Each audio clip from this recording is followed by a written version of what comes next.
कभी सोचा है कि एक इनकमिंग कॉल पर कैसे बैंक अकाउंट खाली हो सकता है, वो भी बिना कोई ओटीपी दिए, किसी लिंक पर क्लिक किए और ना ही कोई ऐप को डाउनलोड किए हुए। ऐसे तरह के काफी स्कैम्स आपको ऑलरेडी पता होंगे जो ओटीपी दिए बिना ही आपके बैंक अकाउंट तक पहुंच जाते हैं। लेकिन आई बेट यू कि जो आज मैं आपको स्टोरी बताने वाली हूँ ना, वो आपने पहले नहीं सुनी होगी। चलिए बात करती हूँ मैं पंकज की रियल लाइफ इंसिडेंट के बारे में। पंकज ऑफिस में था और डेली रूटीन का काम चल रहा था, वही उसका फोन बजता है। वैसे तो हम अननोन नंबर से कॉल्स उठाते नहीं है, और अगर उठाते हैं तो पहली ही लाइन में ये डिसाइड कर लेते हैं कि हमें इस कॉल को आगे कंटिन्यू करना है या नहीं। लेकिन इस कॉल पर पंकज को कॉलर ने जो कहा, उसके बाद पंकज का इस कॉल को सुनना तो बिल्कुल ही नेचुरल था। तो ऐसा क्या कहा कॉलर ने? कॉलर कहता है, हेलो पंकज जी, मैं आशीष बात कर रहा हूँ। आपका नंबर मुझे आपके दोस्त चेतन जी से मिला है। अब सोचो, कोई आपके दोस्त का रेफरेंस देगा तो आप बात तो करोगे ही ना।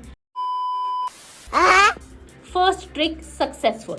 कॉलर ने झट से कहा कि आपसे कुछ काम के सिलसिले में बात करनी थी, इसीलिए चेतन ने आपका नंबर दिया। लेकिन पंकज ने सोचा कि चेतन ने तो मुझे ऐसा कुछ भी नहीं बताया। बस यही मोमेंट थी जब ट्रैप सेट हो गया, क्योंकि यहाँ पे पंकज होने लगा थोड़ा थोड़ा कंफ्यूज। और फिर उसके फोन पर दूसरी लाइन पर एक और कॉल आ रही, वेटिंग लाइन पर ये कॉल आ रही थी। पंकज कुछ समझ पाता इससे पहले ही कॉलर ने कहा, अरे पंकज जी, हो सकता है चेतन का ही कॉल आ रहा होगा, ऐसा करिए कॉल को मर्ज कर दीजिए, उसके सामने ही सारी बात हो जाएगी। अब ध्यान से, क्योंकि यहाँ पर गेम चेंज हुआ। नंबर था अननोन, और फिर पंकज का दिमाग थोड़ा ठनका और उसने कहा कि लेकिन ये तो चेतन का नंबर है ही नहीं। यहाँ पर स्कैमर बोलता है कि अरे ये तो उसका दूसरा नंबर है, मैंने कल ही इसी नंबर पर बात करी है, आप कॉल मर्ज तो करिए। कॉलर ने बहुत ही जल्दबाजी दिखाई, लेकिन यहाँ पर पंकज के एक दोस्त का नाम था, उसका रेफरेंस था, इसलिए उसे ट्रस्ट भी आ रहा था। पंकज को लगा दोस्त की ही कॉल है तो उसे मर्ज कर दिया। लेकिन वो उसके दोस्त चेतन की कॉल नहीं थी, वो थी बैंक के IVR की कॉल, जिसमें थी पंकज के बैंक अकाउंट से ट्रांजैक्शन करने का वन टाइम पासवर्ड। तो समझ रहे हैं आपकी मास्टर प्लान क्या था? स्कैमर्स ने सारी तैयारी पहले से ही कर रखी थी। सोशल मीडिया से पंकज की पूरी डिटेल निकाली, उसके बैंक अकाउंट्स की डिटेल को रेडी करके रखा, दोस्तों का नाम यूज करके उसे ट्रस्ट भी दिलाया,